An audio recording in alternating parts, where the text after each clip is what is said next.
vivirá por fe.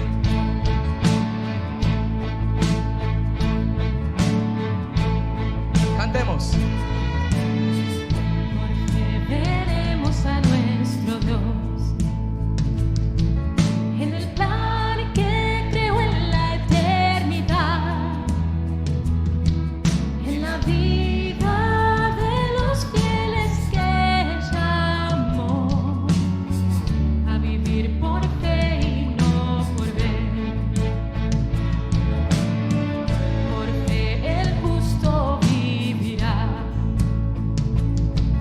Con la fe caminamos junto a Él, como viendo al invisible protector. Vivir por fe y no por ver. Sus promesas. Sus promesas somos roca hoy. Sus promesas cumple nuestro Dios. Nos movemos solo por la fe en Él. Vivir por fe y no por ver. Por fe. Porque profetas hablaron fiel. Por la fe proclamaron la verdad del Mesías prometido en Él, el que la muerte venció en la cruz. Por fe. Por fe la iglesia se moverá con poder del Espíritu de Dios. Las huestes del infierno no podrán dañar la obra de nuestro Dios. Sus promesas. Sus promesas como rocas son. Sus promesas cumple nuestro Dios. Nos movemos solo por la fe en Él. Por fe y no por ver.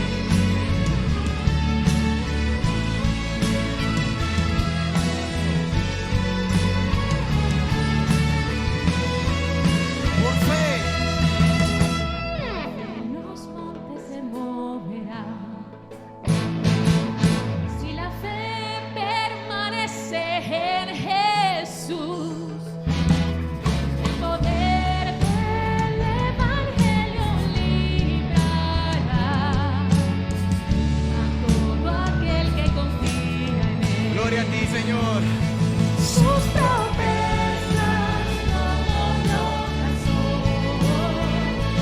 Sus promesas cumple nuestro Dios. Nos movemos solo por la fe en Él. Por fe y no por Sus promesas. sus promesas como rocas son. Sus promesas cumple nuestro Dios.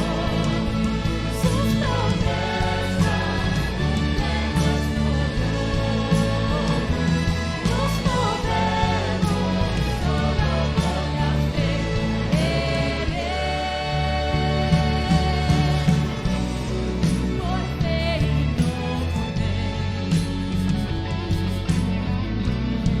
Por fe y no por ver. Por fe y no por ver. Por fe y no por ver. Gracias, Señor.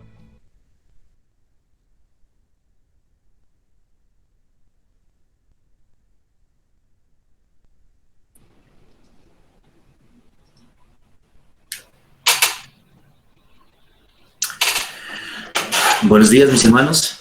Espero que el Señor les continúe bendiciendo y que la obra de nuestro buen Dios y Rey continúe presente constantemente en ustedes y en sus mentes. Luchamos contra el pecado en este mundo. Hemos aprendido a ser diestros en huir del pecado. Hemos aprendido a no luchar contra algunos elementos de la vida y el sistema de este mundo dentro de su mismo territorio, y hemos tenido que huir de nosotros mismos y del pecado en muchas ocasiones. Esto nos adiestra y nos prepara para huir de cualquier cosa, aún de cualquiera de las cosas que se mantienen como los pilares de este mundo y como tal vez los de nuestra propia vida también.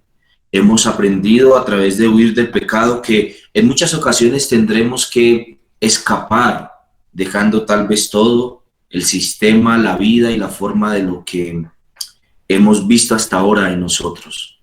Aquel que pierda su vida por causa de mi nombre la ganará, fueron las palabras de Cristo. Si hay alguna manera en la que nosotros pudiésemos acercarnos al texto bíblico, resumiendo el pensamiento colectivo de los cristianos del siglo III, de la época de Tertuliano, sería este.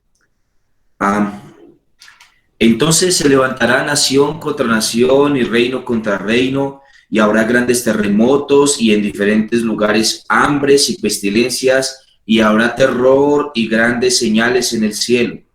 Pero antes de que esto suceda, os echarán mano y os perseguirán, y os entregarán a las sinagogas y a las cárceles, y seréis llevados ante reyes y ante gobernadores por causa de mi nombre. Y esto sucederá, y esto os será ocasión para dar testimonio.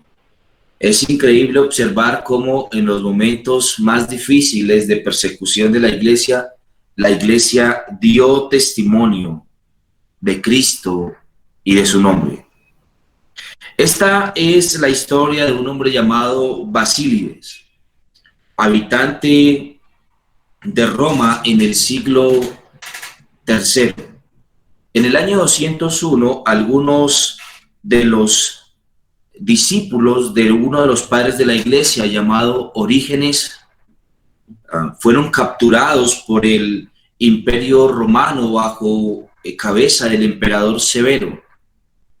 Y estos, al ir delante del tribunal a ser expuestos y muertos, recibieron como juicio la sentencia de muerte. Una jovencita en medio de esto, llamada Potainieta, dio testimonio del Señor a su verdugo. Este le derramó brea hirviendo sobre su cabeza, pero antes de que hiciera esto, ella pudo testificarle y él mismo se convirtió al Señor después de esta predicación del Evangelio de esta pequeña joven. Y él vino a ser un instrumento útil del Señor tiempo después, aunque con sus propias manos derramó sangre inocente. Esta es la historia de la quinta persecución de la iglesia. Comenzó en el año 192 bajo la cabeza del emperador Severo.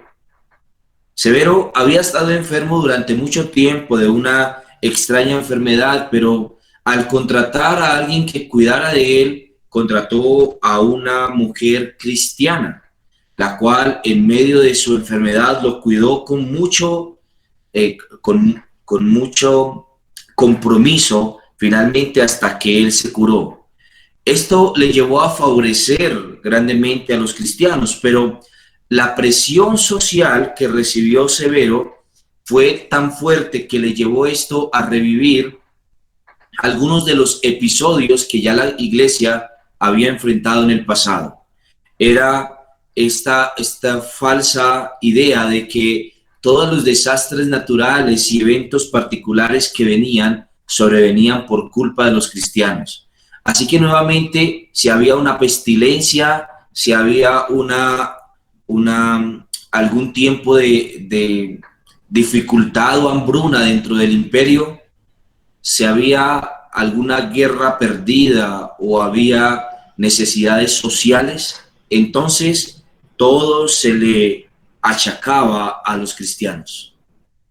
Y esto hizo que la presión que recibió Severo lo llevara a desencadenar una nueva persecución contra la iglesia, como ya hubiese pasado en tiempos anteriores. Los cristianos sufrieron grandemente. Este fue el tiempo en el que vivieron dos padres de la iglesia importantes. Usted los ha escuchado varias veces.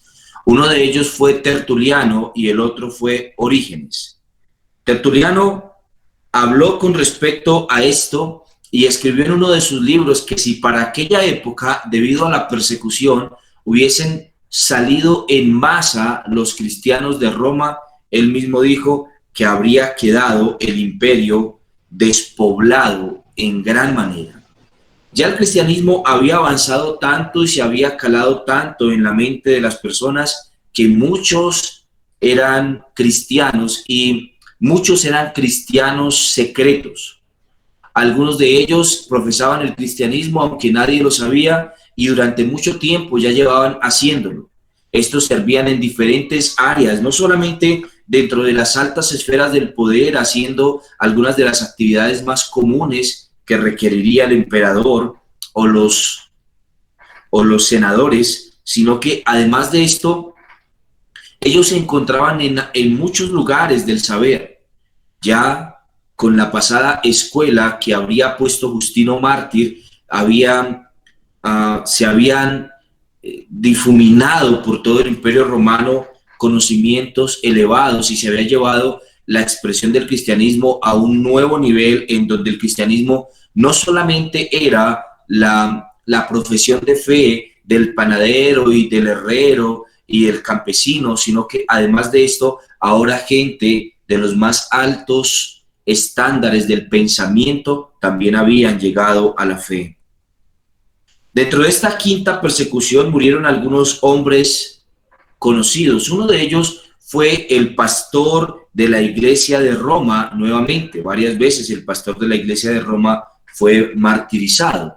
En este caso, él había sufrido el martirio. Su nombre era Víctor y había sufrido el martirio bajo el mandato del propio emperador Severo en el año 201 después de Cristo. Leonidas, el padre del famoso Orígenes de Alejandría, también habría sido decapitado a causa de su profesión de fe como cristiano, y algunos de los discípulos mismos de Orígenes tuvieron que sufrir también el martirio. Uno de ellos fue Plutarco y otro de ellos fue Sereno. Ellos mismos habrían profesado la fe al Señor y fueron capturados y se les encomendó un juramento contra la fe cristiana y contra el Señor, al cual ellos se rehusaron. Y finalmente murieron entonces decapitados. Otros de ellos fueron Sereno, Enón y Heráclides. Heráclides, junto con su propia madre, también tuvo que enfrentar el martirio. Y ellos tenían una hermana, una pequeña jovencita, que es aquella que les mencioné al inicio, la cual finalmente predicó a su verdugo y su verdugo se convirtió al Señor. Su verdugo era de nombre Basílides, un soldado romano que finalmente cree a través de la predicación en el momento del martirio de esta joven. Al pedírsele a él, como oficial, que hiciera un cierto juramento, también él diciendo que él no podría hacer este juramento porque él no podía servir a los ídolos romanos por cuanto se había convertido al cristianismo, se convirtió también en un nuevo mártir, un mártir que hizo mártires a otros. Llenos de estupor a causa de la profesión de fe de Basílides, algunos de entre la multitud lo arrastraron hasta el juez y fue echado en la cárcel y después de esto fue decapitado. Otro famoso padre de la iglesia de esta época que tuvo que enfrentar esta persecución fue el famoso Ireneo de Lyon. Él él mismo escribió un libro con respecto a las persecuciones de los cristianos, las persecuciones que habían tenido en Grecia. Él era un hombre docto y preparado, había sido adiestrado en las diferentes disciplinas griegas del pensamiento, principalmente había recibido educación filosófica y también cristiana al mismo tiempo. Así que se supone generalmente que los relatos escritos por Ireneo de Lyon con respecto a las persecuciones son una prueba más y es una prueba fidedigna de lo que enfrentaron los cristianos en aquella época, sabiendo que el mismo Ireneo también fue mártir en la quinta persecución de la iglesia, que se desencadenó entre en el año 192 hasta el año 230 aproximadamente. Bajo este pensamiento, el famoso obispo de Lyon habría conocido a otros que también habían sido mártires antes que él. Uno de ellos fue Potino, también de Lyon. Él se encargó de pastorear la iglesia de Lyon durante al menos 16 años. Era un celoso oponente de las herejías y en el año 187 aproximadamente escribió un famoso tratado, todavía lo tenemos el día de hoy, llamado Tratado contra las herejías. Víctor, el también martirizado obispo de Roma, queriendo imponer la observancia de la Pascua en preferencia a otras celebraciones cristianas, había vuelto al judaísmo en algunas áreas de su vida. Y esto ocasionó grandes desórdenes en la iglesia en cuanto al pensamiento, y el obispo de Lyon escribió varias veces contra las herejías que Víctor estaba intentando profesar y promover. De manera particular, Ireneo le escribió una epístola, se ha conocido como una epístola sinódica, como si fuera el sínodo de la iglesia determinando estas cosas, y le escribió a Víctor para que él cesara sus afirmaciones y sus intenciones con respecto a volver a algunas de las prácticas en las que él le explicó cómo cualquier tipo de regreso al judaísmo era una herejía. No hay nada nuevo debajo del sol. Cualquier tipo de intento en nuestro tiempo de algunos de los judaizantes, el judaísmo mesiánico y otras sectas aparecidas, no son más que el reencauche de algunos movimientos que ya se dieron en la iglesia siglos atrás. De manera particular, en esta epístola, él señaló la decisión y el pensamiento que se expone desde la escritura de algunas de las iglesias galianas, en las que aclaraban al obispo o al pastor de Roma para que éste no siguiera con sus pretensiones. Durante ese tiempo hubo una mujer llamada Perpetua, muy famosa por la forma en la que fue martirizada.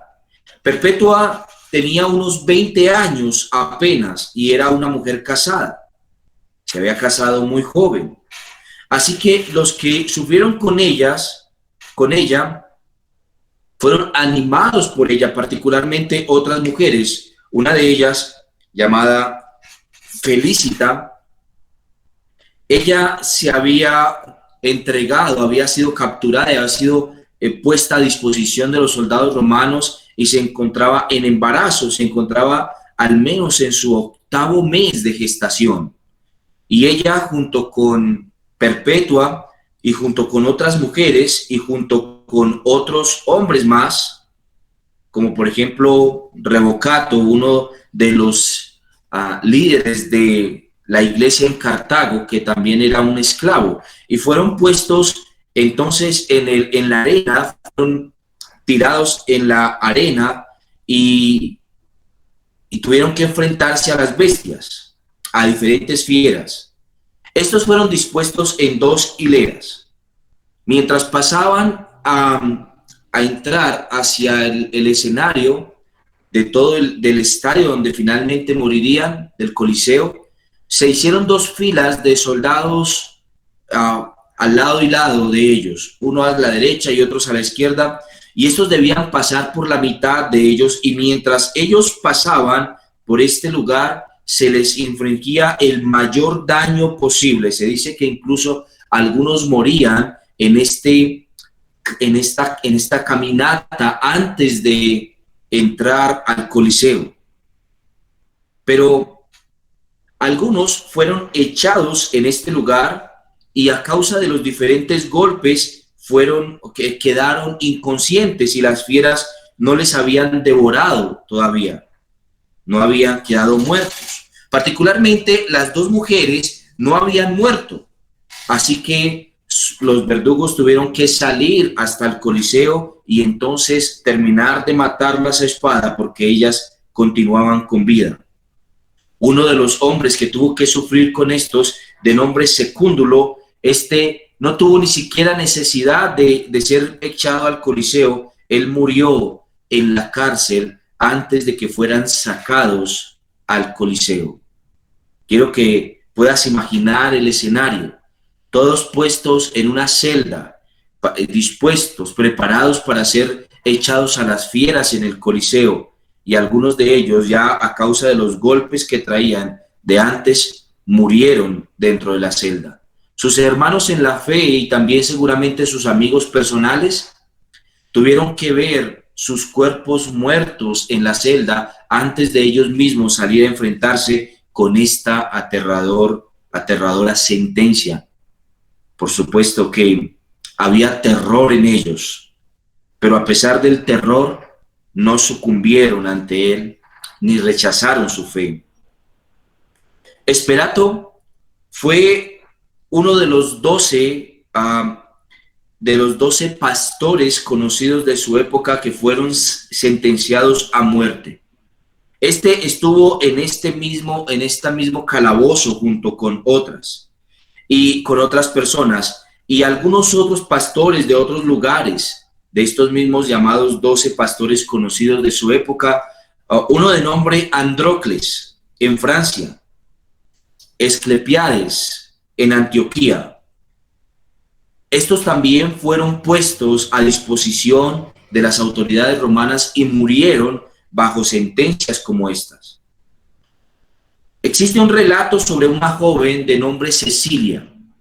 Cecilia era una dama de buena familia en Roma, y ella se casó con un caballero llamado Valeriano, y ambos, tanto el uno como el otro, fueron decapitados, y el máximo oficial que los llevó a la ejecución fue convertido tras la predicación por ellos, y sufrió al mismo instante que ellos la misma suerte. Ambos, tanto la dama como su marido, fueron echados en una marmita de aceite hirviendo, en donde literalmente se frieron. Literalmente quedaron fritos. Y ellos permanecieron firmes a la fe aún en los momentos más difíciles, mientras que el soldado romano que los llevaba a la ejecución, fue decapitado con una espada.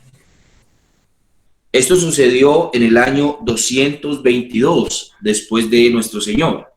Calixto, el pastor de Roma para esta época, que habría sucedido al mártir anterior, a Víctor, también sufrió el martirio en el año 224, pero no se registra en los libros la forma en la que murió. A él lo sucedió otro pastor llamado Urbano, también pastor de Roma, y él sufrió la misma suerte que el anterior, solamente 10 años después, en el año 232. Entre el año 232 y 235 parece que se registra una relativa calma para la iglesia. Algo podemos decir en estos 3 años. y es que si hubo un patrón particular en las primeras 5 persecuciones de la iglesia hasta ahora, es que aquellos que fueron llevados al martirio profesaron al Señor, a sus propios verdugos. Tal vez nosotros no seríamos en nuestro tiempo tan pacientes y levantaríamos como Pedro la espada y cortaríamos la oreja de nuestros verdugos. Pero la verdad es que estos hermanos fueron llevados como ovejas al matadero, como leña para el fuego. Incluso se decía de el emperador Domiciano que había sido, que estuvo reinando en el Imperio Romano un siglo y medio aproximadamente anterior, que tomaba a los cristianos y los rellenaba con brea o los rellenaba con aceite, y después de rellenarlos con aceite los utilizaba como antorchas para que alumbraran su patio en las horas de la noche.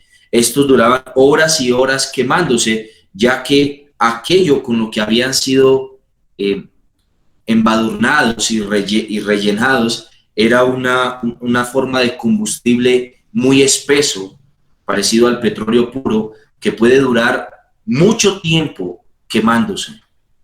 Ustedes imaginarán la forma, pero aún así estos le predicaron a sus verdugos, y aunque fueron a la muerte, fueron llevados y sentenciados y condenados a muerte. Sin embargo, estos nunca abdicaron de su fe, se mantuvieron firmes en el Señor, independiente de las inclemencias que experimentaban. Después de esto vino la 6ª persecución de la iglesia. La 6ª persecución de la iglesia se dio en el año 235, bajo el gobierno del emperador Maximino. En este tiempo, Maximino desató una nueva persecución. El gobernador de Capadocia, de nombre Seremiano, hizo todo lo posible por exterminar a todos los cristianos de su región. Los buscó por las casas, los buscó en los lugares de reunión, los buscó a las afueras de la ciudad, y él buscó exterminar a los cristianos de su región. Las personas principales que murieron bajo este reinado fueron un hombre de nombre Pontiano, que también era pastor de Roma; Anteros, que era un griego que sucedió en el pastorado a Pontiano. Se dice que ofendió tanto al gobierno porque él recogió las actas de los mártires. Él, antes de que fueran puestos o condenados a muerte y finalmente ejecutados, recogió lo que podría conocerse más prontamente como sus actas de defunción, que al mismo tiempo eran sus herencias y lo que ellos daban, sus testamentos, lo que ellos dejaban y a quién se los dejaban. Así que eso ocasionó tanto furor en este perseguidor que finalmente muchos otros, a causa de su ira, cayeron también en sus manos. Hubo 2 hombres importantes, uno de nombre Pamiaco y otro Quirito. Estos eran senadores romanos, y estos, junto con sus familias enteras, fueron también sentenciados a muerte, aunque estos pertenecían a los altos estándares del poder romano. Simplicio, también senador de Roma, y Colepodio, un ministro cristiano, pastor, fueron echados al Tíber. Una mujer llamada Martina, una noble y hermosa doncella, según se describe en los registros, e Hipólito, un prelado cristiano, que fue atado a un caballo que nunca había sido domado y arrastrado por este caballo hasta morir. Durante esta persecución generada por el emperador Maximino, muchísimos cristianos fueron ejecutados sin juicio. Distinto a lo que hubiera ocurrido en las persecuciones pasadas, en las anteriores 5 persecuciones, en la persecución de Maximino no se generó un juicio, ni siquiera fueron declarados culpables. Simplemente el señalamiento de ser cristianos los llevaba inmediatamente a la muerte sin que hubiese pasado ningún proceso legal, como fuera la costumbre romana y el derecho y la ley civil romana. Algunos fueron enterrados por montones en fosas comunes, indiscriminadamente. A veces grupos de 50, a veces grupos de 60, eran todos echados a una fosa común sin la más mínima decencia. Eran arrojados a una fosa, tapados con un poco de tierra y olvidados como si fueran simplemente animales. Al morir Maximino, en el año 238 después de nuestro Señor, lo sucedió en el poder un hombre llamado Gordiano, y durante su reinado, así como el de su sucesor, Felipe, la iglesia no tuvo persecución. Fue un tiempo de calma de la iglesia de aproximadamente unos 11 años, hasta el año 249, donde nuevamente se desató la persecución contra la iglesia, pero ahora ya no centrada tanto en Roma, sino en la ciudad de Alejandría, por la instigación de un sacerdote pagano que era muy amigo del emperador. Y allí comienza la 7ª persecución de la iglesia. Hemos abordado hasta este momento 6 persecuciones. La última de ellas, la persecución más cruenta e indiscriminada contra los cristianos. Para esta época, el emperador Maximino se ahorró todos los gastos legales y toda la burocracia que podría involucrar sentenciar a muerte a los cristianos, y básicamente todo aquel que fuera señalado como cristiano era sentenciado a muerte y ejecutado sin necesidad de ningún proceso, ni a la cárcel eran llevados. A diferencia de lo que ocurriera con sus antecesores, no quiso convertir a los cristianos en el centro de atracción en el Coliseo romano o en alguno de los otros coliseos que habían sido construidos en las ciudades más importantes del imperio. No estaba interesado en aprovechar a los cristianos para convertirlos en el centro de atracción. Lo único que quería era deshacerse de ellos, y los asesinó de una forma cruel, y muchos de ellos sin identificar. Lo único que tenemos de esto son fosas comunes de cristianos que, por algunos artilugios encontrados en estas fosas comunes, nosotros observamos que eran efectivamente cristianos. De otra manera, no lo sabríamos. Aquí en el año 249 se desató la 7ª persecución, y esto fue bajo el emperador Decio.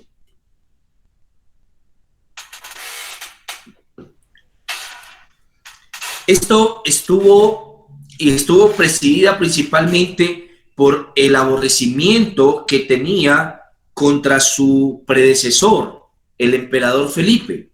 Decio tenía una gran enemistad contra Felipe, y sabiendo que Felipe había defendido y había sido un protector del cristianismo, entonces, en reacción a que su anterior gobernador había sido o predecesor, había sido benefactor de los cristianos, desató una nueva persecución contra el cristianismo, y tuvo lugar en parte de lo que nosotros conociéramos hoy como el asombroso avance del cristianismo. Durante el emperador Decio, el cristianismo avanzó de una forma escandalosa, porque los templos paganos empezaron a ser abandonados y las iglesias cristianas ahora estaban llenas. las catacumbas, que fueran el lugar de reunión del cristianismo durante los primeros 3 siglos, ahora estaban siendo también abandonadas, y el cristianismo públicamente estaba reuniéndose en lugares específicos y en templos construidos durante el tiempo de los 2 anteriores emperadores que no persiguieron al cristianismo. Los templos paganos estaban siendo abandonados, y estas razones estimularon mucho a Decio para intentar extirpar el nombre de Cristo y el cristianismo. Fue realmente una cosa desafortunada para el evangelio que varios errores doctrinales muy importantes se dieron durante aquella época de la iglesia. Los cristianos estaban divididos entre sí. Los intereses propios dividían a aquellos que por el amor social se mantenían hasta antes de esto unidos, y el orgullo se apoderaba de los más importantes representantes de la iglesia de aquellas épocas, dividiéndose así en varias facciones. Los paganos en general tenían ambición de poner en acción algunos de los decretos imperiales que les concedían la posibilidad de matar a los cristianos por mérito de sí mismos. Algunos de los edictos imperiales eran como que cualquiera que mate a un cristiano hace mérito para sí mismo dentro del imperio. Y entre más cristianos, afirmaba algún ciudadano pagano, por supuesto, haber matado, en mejor posición era tenido delante del emperador Decio. Así que aquí la matanza de los cristianos salió de la potestad del gobierno romano y de los agentes del gobierno y los soldados romanos, y saltó a la ciudadanía en general. Muchos fueron los ciudadanos generales que terminaron matando a muchos cristianos sin ningún tipo de mediación jurídica. Fabiano, un pastor de Roma, fue la primera persona en oponerse a la severidad con la que el emperador Decio permitió que fueran tratados los cristianos. El difunto emperador había puesto su tesoro a buen nombre e integridad, pero Decio, al no hallar tanto tesoro como él quisiera, la avaricia le llevó a vengarse del buen pastor de Roma en aquella época.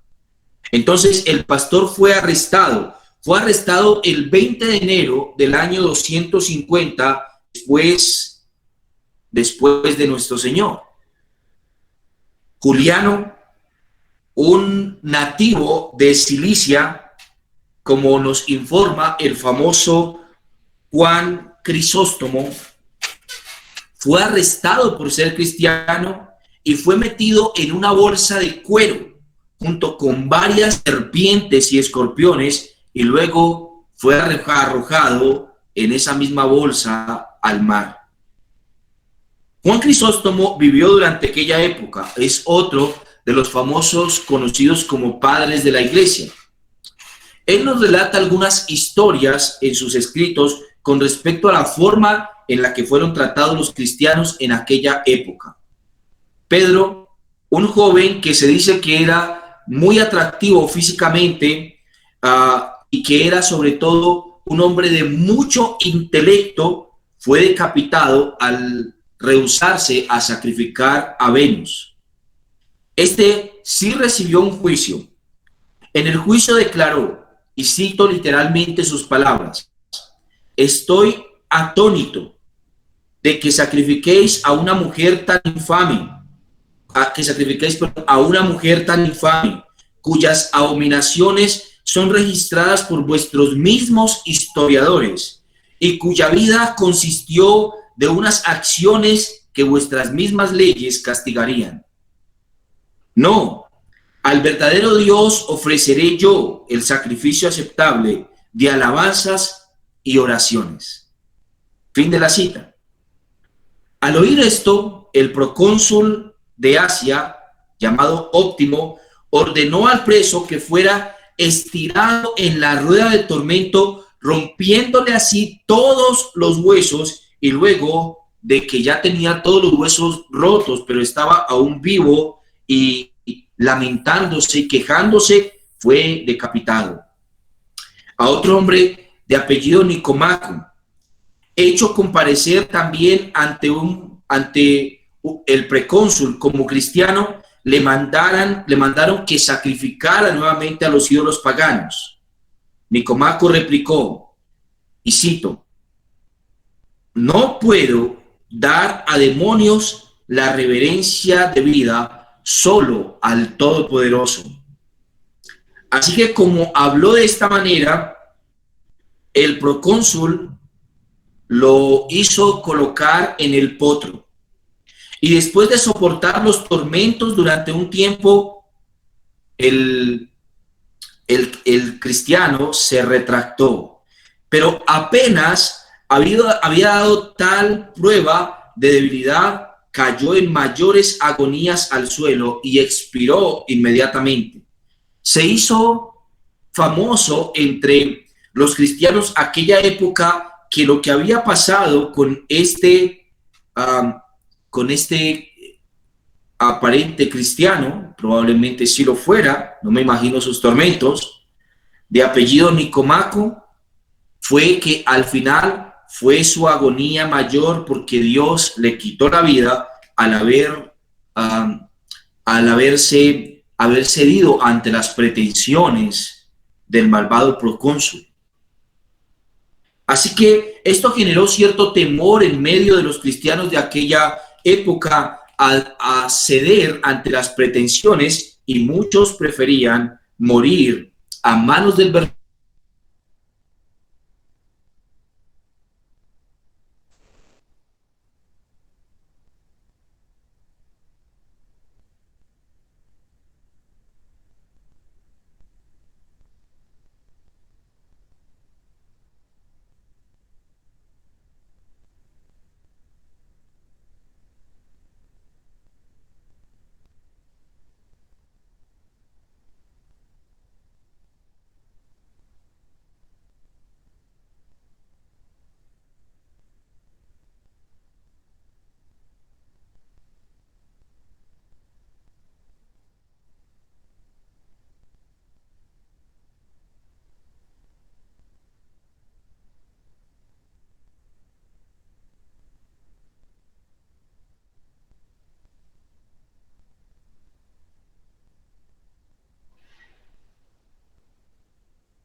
Otros dos hombres fueron importantes durante esta época. Además de Nicomaco, sufrieron el martirio por lapidación una serie de cristianos, compañeros suyos también, por proclamar fe en el bendito Redentor. Alejandro y Epimaco de Alejandría fueron arrestados por ser cristianos al confesar que efectivamente lo eran, y ellos fueron golpeados, y después de esto fueron muertos con un garfio.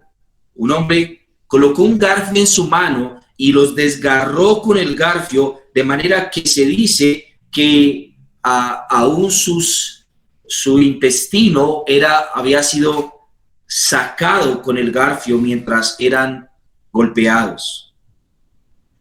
Un poco de esto nos lo enseña el famoso Eusebio de Alejandría, otro de los padres de la iglesia del siglo III. En un pequeño extracto de sus escritos menciona la forma en la que algunos fueron decapitados. Luciano y Marciano, dos malvados paganos que, aunque eran hábiles magos, se convirtieron al cristianismo, y para expiar sus antiguos errores se fueron a vivir como eremitas, como esenios en las partes lejanas. Y luego, después de que regresaron de allí, regresaron como dos celosos predicadores y predicaron celosamente al Señor en toda la región de Alejandría. Sin embargo, rugiendo en este entonces la persecución, fueron arrestados y llevados ante el precónsul Sabino, el gobernador de Bitinia, y preguntándoles sobre qué era lo que ellos se encontraban predicando, estos respondieron que las leyes de la caridad y de la humanidad obligaban a todo hombre a buscar conversión semejante, y al hacer todo lo que estuviera en su poder, lo harían en su lucha contra el diablo. Fin de la cita. Habiendo estos dos añadido estas afirmaciones, finalmente son condenados a muerte, y muchos particularmente de los convertidos estuvieron cuidando el proceso en el que estos fueron sentenciados a muerte. Sin embargo, en el proceso, como lo hiciera el mismo apóstol San Pablo, dijeron ellos se habían convertido al evangelio. Viendo el procónsul que no podía prevalecer contra ellos para que renunciaran a su fe, los condenó a ser quemados vivos, y la sentencia fue ejecutada al otro día. Trifón y Respicio, dos hombres eminentes de aquella época y de aquel lugar, fueron también aprehendidos como cristianos y fueron torturados sin piedad. El gobernador había visto a una joven llamada de dotes especiales de la ciudad de Sicilia, y antes, mientras se encontraba sentenciando la muerte, la vio en tal hermosura que se dice que se enamoró de ella. A fin de gratificar sus deseos pasionales, la castigaba intentando que ella cediera a ser su dama de compañía en el proceso, pero ésta se negaba a hacerlo, y él más dolor le infringía, así que ella se negó a ser una mujer licenciosa que permitía que éste abusara de ella, así que la maltrató con toda suerte de formas, porque él deseaba tomarla como su dama de compañía. Todos sus esfuerzos fueron en vano, y este se enfureció tanto que cambió su concupiscencia a resentimiento. Al confesar que ella era cristiana, decidió satisfacerse con la venganza al no poderlo hacer con la pasión. Siguiendo órdenes suyas, fue flagelada y quemada con hierros ardientes y candentes. Y luego fue desgarrada también con garfios. Habiendo soportado todas estas torturas, esta joven de admirable fortaleza fue luego puesta desnuda en un vidrio y luego devuelta a la cárcel, donde finalmente expiró en el año 251. Cirilo de Gortina fue arrestado por órdenes de Lucio, el gobernador de aquel lugar, y sin embargo le exhortó a obedecer la orden imperial.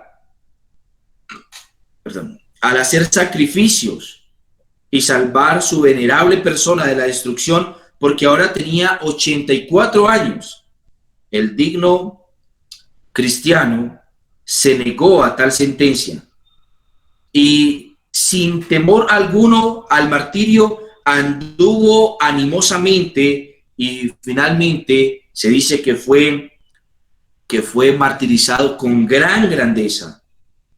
En ningún lugar se manifestó esta persecución con tanta hazaña y con tanto dolor como en Creta. El gobernador de Creta, sumamente activo, seguidor de las órdenes imperiales, hizo correr sangre por todo el lugar. de manera que se dice que si fuera posible medirlo, toda la isla de Creta hubiese quedado manchada con la sangre de los cristianos muertos en este lugar. Un hombre llamado Bobilas, un cristiano con bastante preparación académica, llegó a ser el obispo de Antioquía en el año 237, después del mártir Sabino. Y él actuó con un celo sin temer a la persecución de la iglesia, pero actuó también con gran prudencia, admirable en aquellos tiempos tormentosos. La primera desgracia que tuvo lugar para aquella época en Antioquía durante su misión fue un asedio por el rey de Persia, que habiendo invadido todo lo que se conoce hoy como Siria, tomó y saqueó la ciudad, entre otras, y trató a los moradores cristianos de la ciudad con mayor dureza que incluso los mismos romanos. Durante este tiempo, el famoso pastor murió en manos de los persas. Después de la muerte de Gordino, en el reinado o en el imperio de Decio, él vino a Antioquía y allí, expresando su deseo de visitar el lugar donde fueran muertos los cristianos por manos de los persas, se dice que el emperador disimuló su ira en aquel tiempo por lo que habían hecho los persas contra los cristianos.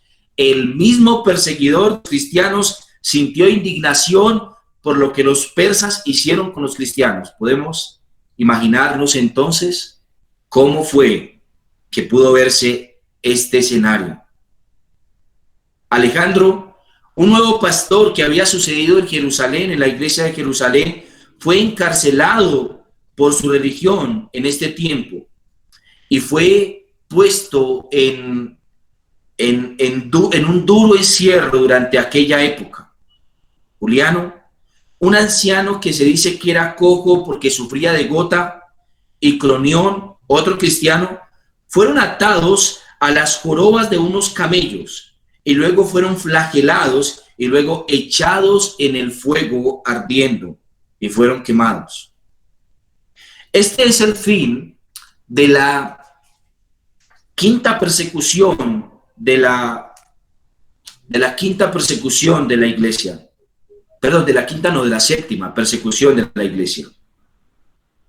Se acercaba el tiempo de la calma, pero antes de la calma había una gran tormenta, y eso nos lo deja saber las siguientes 3 persecuciones de la iglesia. Hermanos, estos hermanos en los diferentes lugares de Roma profesaron una fe que involucraba toda su vida, no parte de su vida. Hoy en día miramos con desdén cómo el secularismo se ha apoderado de la iglesia, cómo las personas viven una forma de cristianismo en la que desechan totalmente cualquier tipo de sufrimiento. Hoy mismo vemos cómo los cristianos en el mundo, en diferentes partes del mundo, todavía son perseguidos, pero también vemos cómo los cristianos en este lugar del mundo han adoptado una vida de cristianismo supremamente superficial. Cristianismo sin sufrimiento es cristianismo sin gloria, porque el Señor dice en su palabra que mediante las aflicciones nosotros participamos de la santidad de Cristo, que las aflicciones han sido puestas por el Señor para hacernos partícipes de la gloria del Señor. Si nosotros somos cristianos, tenemos que ser cristianos que honren al Señor por encima de las pretensiones que el mundo tiene para nosotros. Padre, yo quiero darte gracias por este tiempo, también por este tiempo de persecución. Yo no lo he vivido, mis hermanos tampoco, la mayoría en Occidente no, pero sabemos que cuando ellos profesaban su fe cristiana, realmente lo hacían con valentía y con la decisión de separarse del mundo, porque sabían que probablemente esto les acarrearía la muerte. Hoy no morimos, Señor, pero sabemos que seguirte nos acarrea la separación del mundo. Y sabemos que esto en nuestra época y contexto es un asunto bien difícil. Así que, Padre, yo quiero rogarte para que nos ayudes, bendigas y nos permita, Señor, en tu gracia y en tu gloria, vivir para ti, Señor, en todos los lugares donde tú nos pongas, Dios, en nuestros trabajos y estudios, en nuestros barrios y conjuntos, en nuestras oficinas, Señor, en nuestras familias. Ayúdanos, Señor, a predicar este cristianismo, un cristianismo con gloria. En el nombre de Jesús. Amén y amén. Mis hermanos, Dios los bendiga mucho. Chao, chao. Que tengan un feliz día y que Dios en su providencia les permita este día vivir para Él más que en cualquier otro tiempo de sus vidas. Que el Señor les permita el día de hoy centrar su pensamiento en Él y también al mismo tiempo recordar que somos cristianos, que hemos profesado nuestra separación del mundo. Dios les bendiga, hermanos. Chao, chao.